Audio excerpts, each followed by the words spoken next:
வேற வீட்டில் உள்ள உங்க வீட்டு வேலை பார்க்குறவங்களாக இருந்தாலும் அவங்கள வச்சு உங்க வீட்டுல விளக்கேற்றுவதும் சிறப்பு கிடையாது. அதுவும் உங்க உங்களுக்கு வந்து வேற பெண் உங்க வீட்டுல வேலை பார்க்குற பெண்ணை வைத்து விளக்கேற்றினால் அது தவறான முறைகளும் தவறான பழக்கங்களும் உருவாக்கிவிடும். அதனால உங்க வீட்டில் மற்ற பெண்கள் வீட்டுக்குள் நுழையவே முடியாத தன்மைக்கு மாறிவிடும். அதனால நீங்க ஆண் மட்டும் நான் விளக்கேத்துறதுக்கு இருக்கிறேன்னா நீங்களே விளக்கேத்துங்க. பெண் ஏத்தணும் அப்படிங்கிறதுக்காக நீங்க வேற பெண்ணை வைத்து ஏற்ற வைப்பது தவறான முறையை உருவாக்கும் அப்படிங்கிறது தெரிஞ்சுக்கலாம். அப்புறம் விளக்கு ஏற்றுதல் வந்து பஞ்சு திரை வீட்டு ஏற்றுவதா, துணி திரி வச்சு ஏற்றுவதா அப்படிங்கிறலாம் நிறைய கொஸ்டின் இருக்கும். எனக்கு தெரிஞ்சது பஞ்சு திரியை வைத்து ஏற்றுவதை விட துணித்திரி வச்சு ஏற்றுவது ஒரு ஆணுடைய வேஷ்டியிலேருந்து உருவாக்கக்கூடிய துணி திரியை எடுத்து ஏற்றுவது முதல் சிறப்பாக இருக்கும். அதுக்கப்புறம் நீங்க அது முடியலைன்னா தான் நீங்க பஞ்சு திரி எடுக்கலாம். அதுவும் நம்மளுக்கு வந்து இந்த தண்டு, அதாவது தாமரை திரி தண்டும் எருக்கந்திரி தண்டையும் பயன்படுத்தி விளக்கேற்றுவதும் சிறப்பாக இருக்கும்.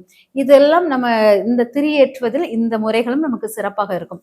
பூஜை ரூம்பு ஒதுங்க வைப்பது, அலங்காரிப்பது, இதை வந்து ஒரு பெண் செய்வதை விட ஆண் செய்வது சிறப்பானா இல்லை.